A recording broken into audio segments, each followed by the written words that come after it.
So, we are close to the end of this course on classical mechanics. I had done some problems on rigid body rotation about a point using Euler's equations of motion, and I will do some more problems before finishing the course. Now, today first of all I will show you some demonstration. I have this notebook. So, it is essentially a rectangular plate, it is like a rectangular plate with some thickness, and if I use the center of mass as the point origin, then very easy, 3 principal axes, one along the length, one along the width, and one vertical perpendicular to this plane. So, these are the principal axes. Now, what I will do is I will rotate it about a principal axis, one of those 3 axes, and then let it fall. So, it falls under gravity. So, that mg is acting, but that mg does not have any torque about the center of this plate of this notebook, and so no torque is exerted by that mg, and hence as far as the rotations are concerned, we will have as a 0 torque situation. The center of mass will fall, x is equal to half g t square and all those things, but then the rotation is still guided by our equations of rotation. So, first look at this.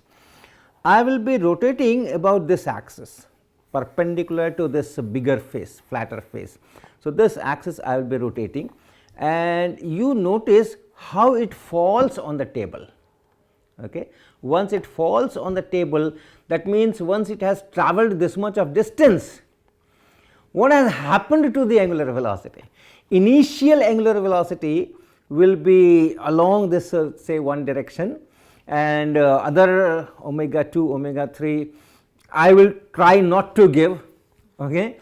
And if finally when it reaches the table, whether it is still in this plane or it has tilted. So, that is the thing to see. So, watch.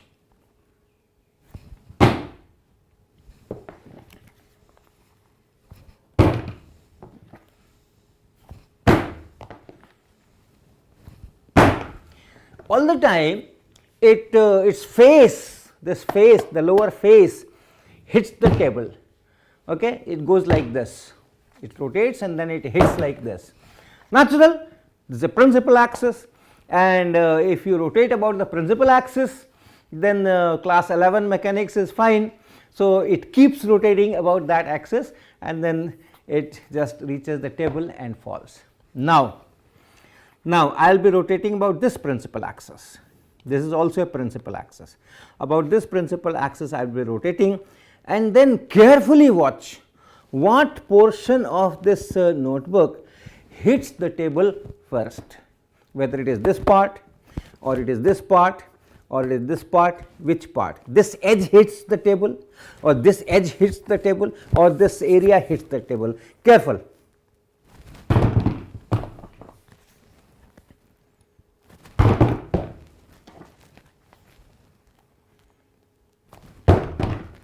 Okay. So, all the time you are seeing that this edge is hitting the table, this edge, this whole thing may not hit, it may go like this or it may go like this, but this edge is hitting once again. And now, this is the part for which I am doing this demonstration. This is the other axis. So, say one axis, then 2 axis and 3 axis. So, about this I will be rotating, and carefully watch what portion of this plate or this notebook hits the table.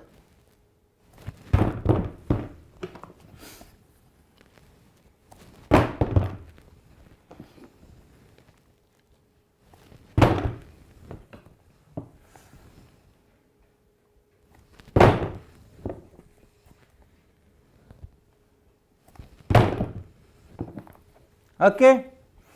So, when I am rotating, it is not this edge which is hitting the table.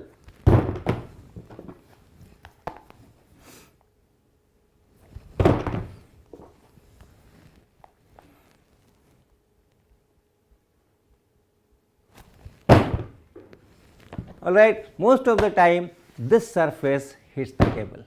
I start with this orientation. The angular velocity is given in this direction. So, it should go like this, but somewhere it has gone like this. Somewhere during the path it has rotated and the flat part hits the table. So, that means this rotation means this is picking angular velocity about this, then it will rotate like this.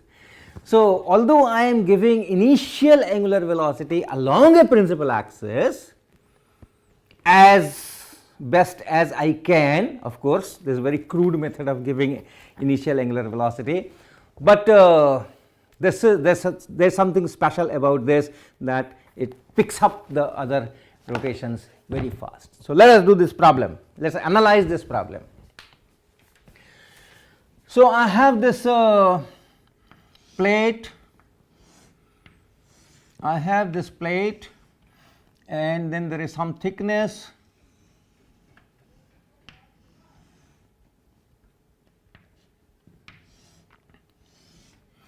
and the three axes are, one is here, call it I1, one is here, call it I2, E1 direction, one axis, this is one axis, this is two axis, and then perpendicular is the three axis. What are the equations? Using these as the axis system, this is fixed in the body and then they are principal axis also. So, I can write the Euler's equation I1 omega 1 dot plus omega 2 omega 3 and then omega 3 I3 minus I2 is equal to tau 1 and which is 0. We do not have any torque. So, this is the equation. So, I1 omega 1 dot is equal to omega 2 omega 3 and then I2 minus I3. Similarly, I2 omega 2 dot will be omega 3 omega 1 and then I3 minus I1 and I3 omega 3 dot will be equal to omega 1 omega 2 and then I1 minus I2. Suppose I start with giving omega 1. So, our initial angular velocity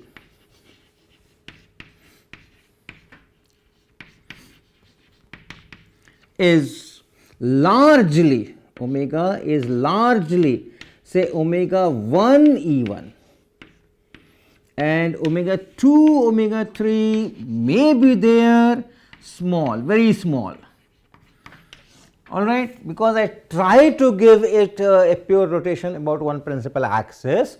Of course, I cannot do it so crudely. So, some omega 2 omega 3 may enter, but suppose it is very, very small. So, what do I see from here? This omega 2, this omega 3 is very, very small and therefore, omega 1 dot is very small and hence omega 1 is nearly constant. Okay.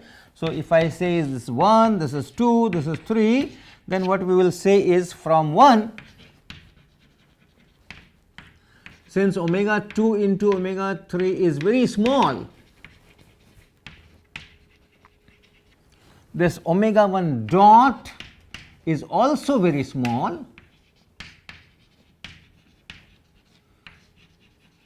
and hence omega 1 is nearly constant,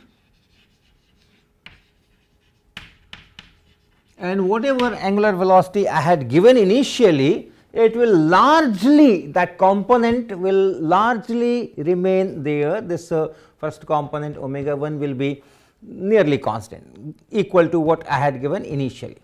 Now, look at these two equations. This is I1 omega 1 to, okay, right, this is 1, this is 2, this is 3. So, look at these two equations, these ones. What does it say? Omega 2 dot. Omega 2 dot, initially I have given a very small omega 2, but then omega 2 dot is dot is equal to omega 3 and then omega 1 here, I 3 minus I 1 here, and divided by I 2 here. Okay. Omega 2 dot is omega 3, omega 1, I 3 minus I 1, and then divided by I 2, and from here you have omega 3 dot equal to omega 3 dot equal to omega 1 omega 2. So, it is omega 2 and then omega 1. So, I have written omega 1 omega 2 I 1 minus I 2. So, I 1 and minus I 2 and divided by this I 3 by I 3. So, these are the equations, and omega 1 is nearly constant. So, that is why I have written it here and I have written it here in this bracket. Let us differentiate this one. What is omega 2 double dot? Omega 2 double dot is equal to omega 3 dot, and this is nearly constant. So, it is omega 1 I 3 minus I 1 by I 2. Okay. Omega 2 double dot is omega 3 dot and then this quantity, and omega 3 dot is here, this omega 3 dot is here. So, let us put it there. So, this is equal to omega 2 here, I am trying to write this from here, I am writing this from here, and this is omega 2 omega 1 I 1 minus I 2 divided by I 3. So, I have written this part and now this part, omega 1 I 3 minus I 1 divided by I 2, this part. So, omega 2 double dot is equal to omega 2 into some this whole thing, let us write something. Okay, omega 1 square I 1 minus I 2 into I 3 minus I 1 and then divided by I 3 into I 2. Okay. So, omega 2 double dot is equal to omega 2 into omega 1 square I 1 minus I 2, I 3 minus I 1 and I 3 I 2 here. Now, this quantity, let us look at this quantity. Let us look at this quantity. It is like constant, omega 1 is almost constant. So, it is like a constant. Now, if I 1 is maximum of the 3,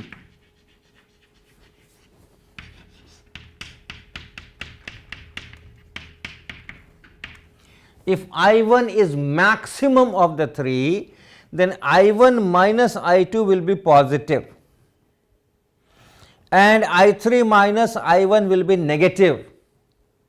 So, this whole quantity will be negative, and I can write that as omega 2 double dot equal to this omega 2 double dot equal to omega 2 into this negative quantity, which I can write as say minus alpha square omega 2. And you know what this equation means. This means omega 2 is oscillating with some amplitude. This is simple harmonic motion type equation for omega 2. So, this means that omega 2 is oscillating with frequency or angular frequency alpha. And since initially omega 2, omega 3 were small, I did not want to give any omega 2 or omega 3, but it did crept in there. Or from disturbances of air or some other thing in the path also, it can pick up some small omega 2, omega 3. So, the amplitude will also be small. So, with a small amplitude.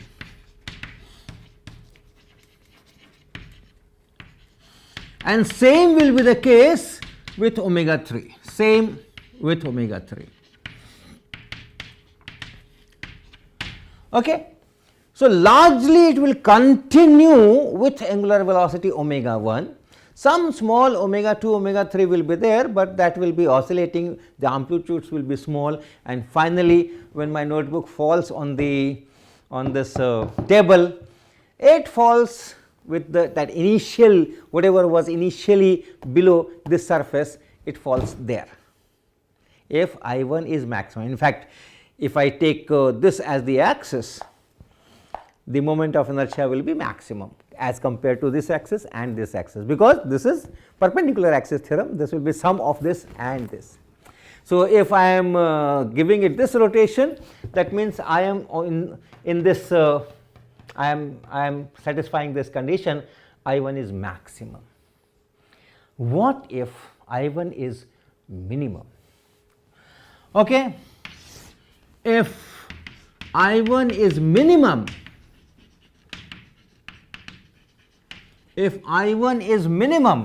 then what happens?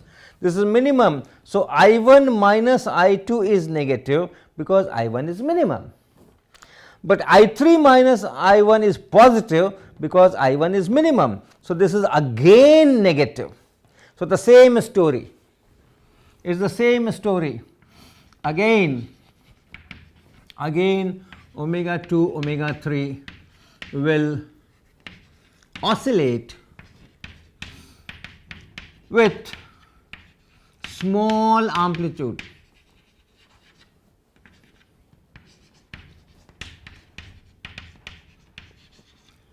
That means motion is stable. Okay. I had given angular velocity about omega 1, even if it picks up some omega 2, some omega 3 little bit, that is not going to disturb the motion too much. Largely it is still rotating about that one axis. Now finally, if I1 is intermediate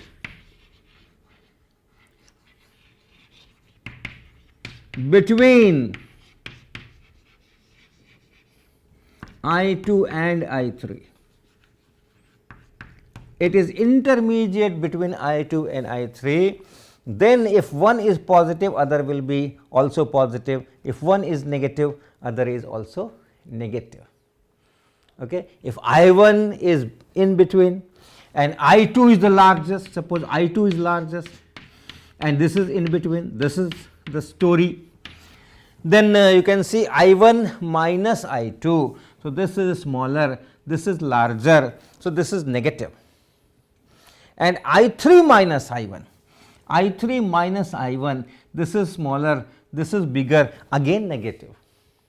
So, this will be positive. Same will be the story if it is the other way.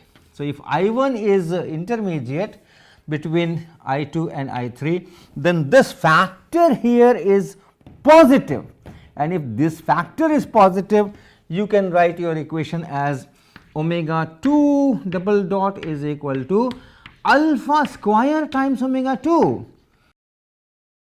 And you know the solution.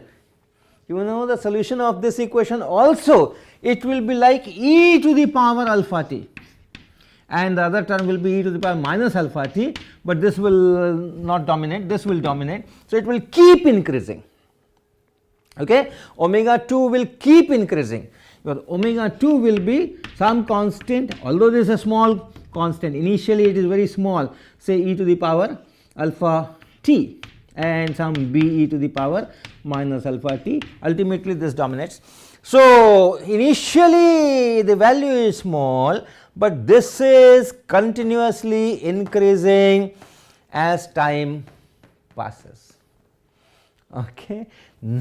And therefore, omega 2, even if what initially small, it will keep increasing, it will keep increasing. Same will be the story with omega 3.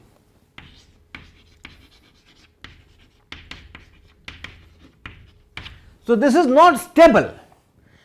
So, when I am rotating it this way to start the motion, I am using this intermediate, my this moment of inertia of this plate about this is intermediate between about this and about this. This is the smallest. This is the smallest, masses are close to the axis. Then this is little bit larger, okay, that m L square by 12, m b square by 12, and then this is sum of these two.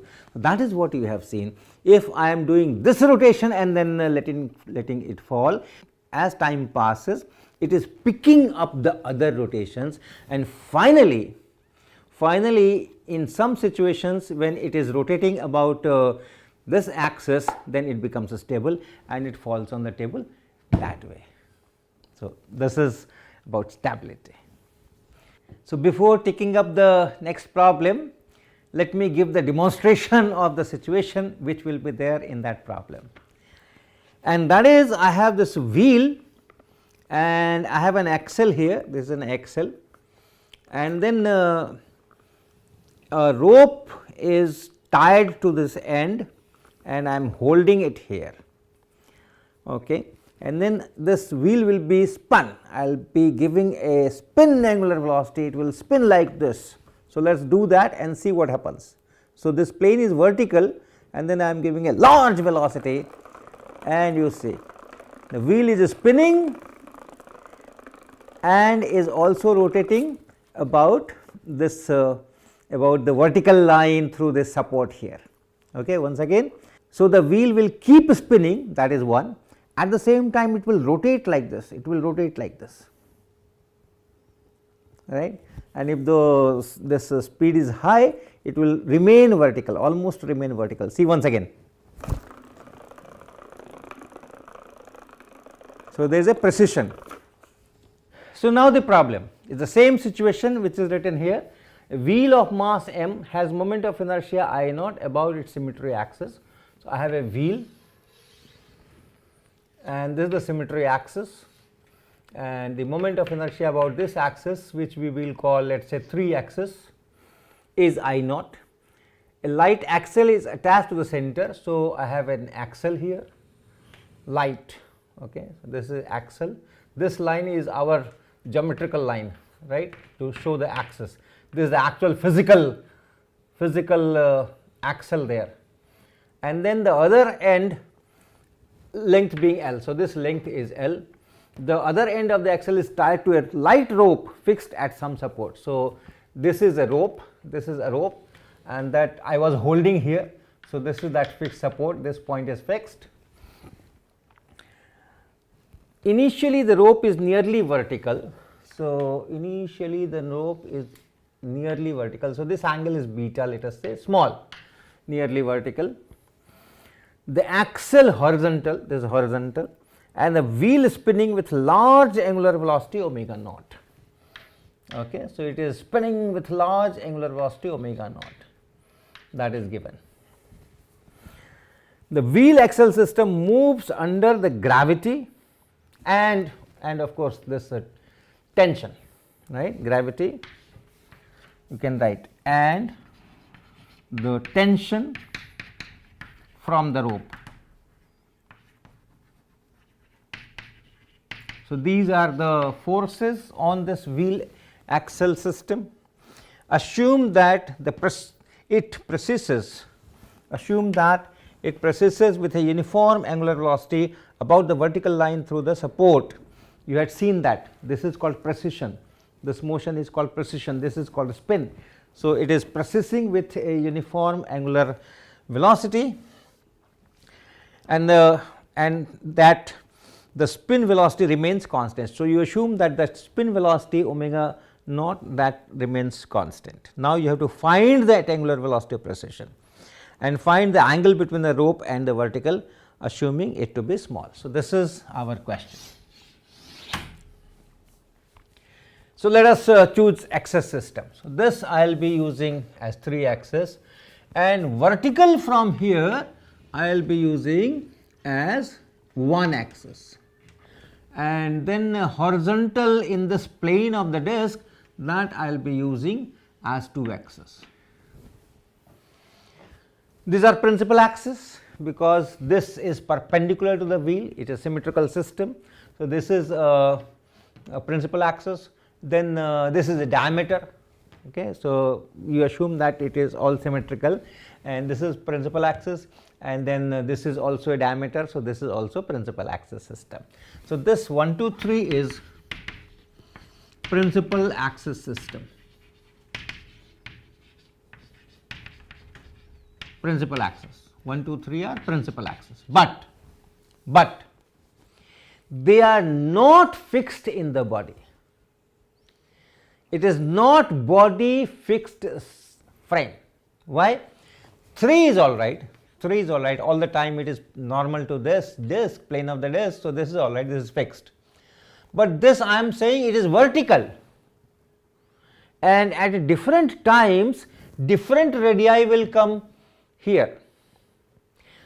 This time this particular radius is vertical, but now the disc is rotating. If the disc is rotating, let me rotate it this way. If the disc is rotating, then this radius, which was not vertical, will become vertical after some time, and therefore, this one axis is not fixed with the body, two axis is not fixed the body. So, it is not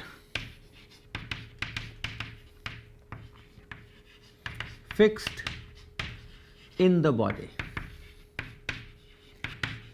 So, if I use these axes, I cannot use Euler's equation of motion, because Euler's equation of motion are based on the assumption that our principal axis 1 2 3 are fixed in the body. Okay, that is why that dl dt in body, so that those things are calculated with that assumption. So, we will not be using that. Torque is equal to dl dt in inertial frame,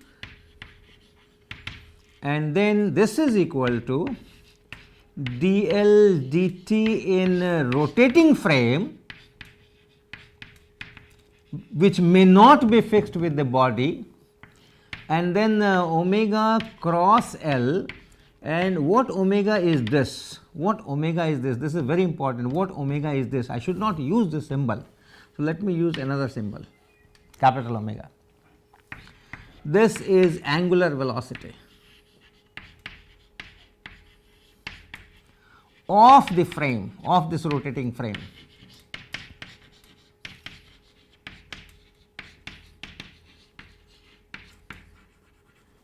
With respect to the inertial frame.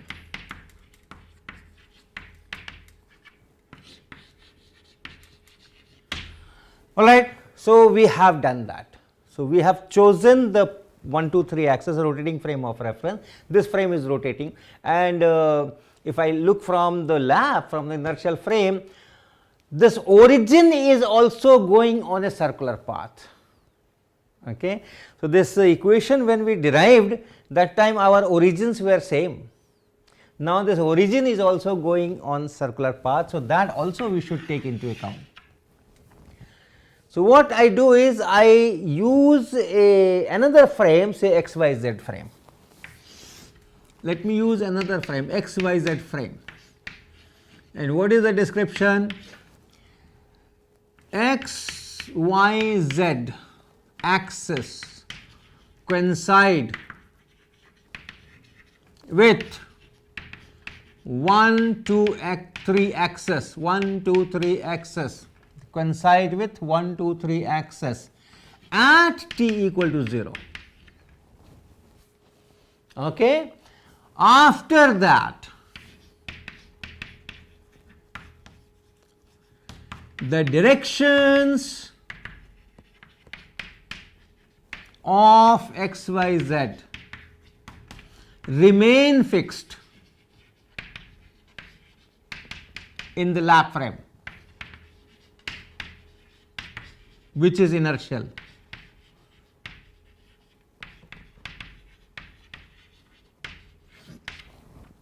So, carefully see what this XYZ frame at t equal to 0, this is x, this is y, this is z, fine. But after some time the wheel goes somewhere else, this goes somewhere else, and the axis 1 axis, 2 axis, 3 axis, they are all rotating. If the wheel is going from here to here, this 3 axis, for example, this 3 axis is also going, it is normal to the disk, but our xyz axis, the origin will go, the origin is here, okay. Origin of this xyz frame is at the center of the wheel, same origin as for 1, 2, 3. Origin will change, but the direction will not change. If this is axis, the origin has gone here, this is the x axis. It comes here, this is still the x axis. X axis, y axis, z axis will not change orientation, 1, 2, 3 axis can, right. So, that is how we have defined, we are defining xyz frame. Now, can I use this xyz frame as an inertial frame of reference? No, because ultimately the origin is going in a circle, each point of the frame is going in a circle, right, different circle, but same with the same radius, and therefore, it is a translation of the frame. We had discussed it earlier when we were doing non-inertial frames, rotating frames. It is a translation of the frame, and we only have to use pseudo forces. If I want to use this xyz axis as inertial frame, I only have to use pseudo forces which are mass of the particle into acceleration of this frame, and that acceleration is same for all points of the frame. It is just that whatever origin is going with some angular velocity capital omega, omega square times this radius of that circle, and in opposite direction, and so on and so on. Important thing is, for all particles of mass m, wherever they are situated, for all those particles, if the mass is m, the pseudo force is same, mass into that acceleration of the frame, and therefore, the torque of all those pseudo forces about the center of mass will be 0. That is how the center of mass is defined. mg, all particles, mg, and if you take torque of all those things about the center of mass, 0. Similarly, here the pseudo force m into a naught, m into a naught, m into a naught, m into a naught. If you take the torque about the center of mass, it is 0. So, although it is not an inertial frame of reference, but as far as the torques are concerned, I have taken care of pseudo forces. So, I can treat it as inertial frame of reference, and those pseudo forces have no torque, and so I can directly use this. This can also be written as dl dt in xyz frame. Okay, dl dt in xyz frame is equal to dl dt in 1, 2, 3 frame. This is our 1, 2, 3 frame, and then plus this. So, let us write our equations. This omega with which this frame is rotating is omega times E1 cap. This vertical is E1 direction, and this whole frame 1, 2, 3 frame is rotating with an angular velocity of capital omega, which is the precession velocity. So, with this velocity it is rotating. I am putting the origin here, so it is rotating at its own place like that, but the angular velocity will still remain that omega. And for particle, for any particle, and that means for this whole object, this whole wheel axle system, omega will be equal to omega 3 or omega naught in E3 direction, correct. This is that spin omega naught in E3 direction, that remains constant, we have assumed, and plus this omega E1. So, this is our omega for this body, and therefore, when we write L, this L is written as, in 1, 2, 3 system we will express this L, but remember it is L is L, vector is vector, In any system you can write the components. So, this L is equal to I 1 omega 1 E 1 cap plus I 2 omega 2 E 2 cap plus I 3 omega 3 E 3 cap. So, this is how we can write, because 1 2 3 are principal axis, because 1 2 3 are principal axis, therefore, we can write that. And then omega has 3 component, omega has 1 component and no 2 components. So, this is equal to I 1 and omega 1, yes, omega 1 is there, capital omega E 1 cap.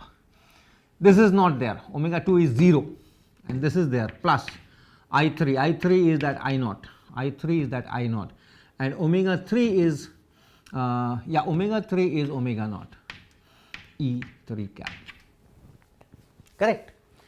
So, this is L, this is our L vector, and then we write this dl dt torque, and torque is equal to dl dt in inertial frame of reference, which is same as dl dt in xyz frame of reference. So, that, and this is equal to, so this is inertial and this is equal to, in 1 2 3 frame you can see that no component is changing. Okay. So, when you write dl dt in this 1 2 3 frame, this part is 0 and therefore, it is this part, and this part is equal to omega E 1 cap cross L, and here is L. So, let me make some space and then we write it. So, our equation was torque was equal to that omega cross L. So, this is omega and then cross L, and L is the first component was I 1 omega 1 E 1 cap, second component was 0 and the third component was I 3 omega 3, which is I naught and omega naught E 3 cap. This is what we had derived so far. Now, we work on this. This is equal to, this part is 0. So, it is omega here, I naught here, omega naught here, E 1 cap cross E 3 cap, which is minus E 2 cap. Now, the torque is coming from where? The forces. And what are the forces on this wheel axle system? The forces are gravity mg and then this tension T. These are the forces which are acting on this wheel axle system, for which we are writing all the equations, and we can write torque about the center, about the origin, and therefore, torque of this mg will be 0 and you only need torque of this T about this origin. So, it will be R cross F. Remember torque R cross F, R cross F. What is R here? R is this vector. This is R. Here is the origin and here is the force. So, this is R. This is R. You write it as L and minus E 3 cap. Correct? It is in this direction, minus E 3 cap. And then cross product with this tension. It has 2 components, one is in this direction, one is in this direction, and this component is T cos beta. So, T cos beta, one direction, E 1 direction, that is the one direction. So, E 1 cap, and T sin theta will be 0 because it will, that is passing through the center. It is this, and this is equal to, you see, this E 3 cross E 1 is E 2. So, it is minus and L here, and then this tension cos beta here, and then E 2 cap, right. This minus is here, E 3 cap cross E 1 cap is E 2 cap, T cos beta here, this L is here. So, this is the torque, and from this equation torque is this capital omega I naught omega naught minus E 2 cap. So, see the directions are good, minus E 2 cap and minus E 2 cap, and therefore, the magnitudes are also good. L into this L is length okay, this L is length. So, let me write it small l, let me write it as small l here. So, it is L, and so this is L here. So, small l into length into this T cos beta is equal to omega and I naught and then omega naught. So, this is one thing. Then there is a equilibrium in vertical direction. Okay. This whole wheel axle system, the center of mass is going on a horizontal circle. So, in vertical direction there is an equilibrium, and therefore, this T cos beta should be equal to mg, right. So, T cos beta should be equal to mg because of the vertical equilibrium, and therefore, this equation now becomes L into m into g is equal to capital omega I naught omega naught, and therefore, capital omega is equal to m g L divided by this I naught omega naught, I naught omega naught. So, this is the answer of part A. This is the part A answer. What is the find the angular velocity of precision? So, the angular velocity of precision is mgl divided by I naught omega naught. More is omega naught, higher you spin it, and then you will have lower angular velocity, it will go slowly. If you spin it fast, it will go slowly, it will process slowly. If you do not give that much of spin, then it will go faster. So, that is this from here. Now, the second part is find the angle between the rope and the vertical, that means find this beta. So, now this component, this horizontal component is T sin beta, this is T cos beta this side and T sin beta this side. What is this sin beta doing? This is providing the centripetal acceleration, because the center of mass is going in a circular path, and therefore, the net force on the object must be mass of the object into acceleration of the center of mass, and therefore, this provides you the centripetal acceleration. So, T sin theta should be equal to, and that you know how much it is, T sin theta is force, and that is mass into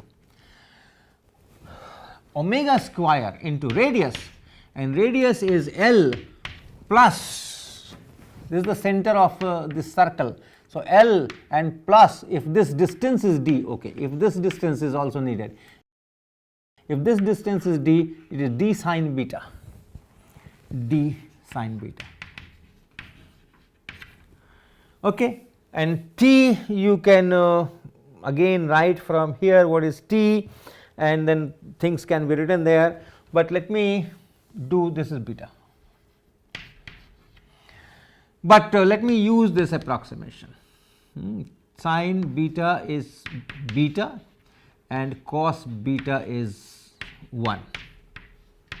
Remember 1 minus beta square by 2, that is why we can take it 1 if beta is small, sin beta is beta. Then this becomes T times beta is equal to m omega square and then L plus beta times d. And this equation here, T cos beta equal to mg, under that approximation T is equal to mg. So, T equal to mg, and therefore, mg beta is equal to m omega square L plus beta d, and from here you can write, you can collect these two beta terms together and then solve it and get beta value of beta. So, we will stop here, and next class we will take maybe one more problem, and then we will finish the course.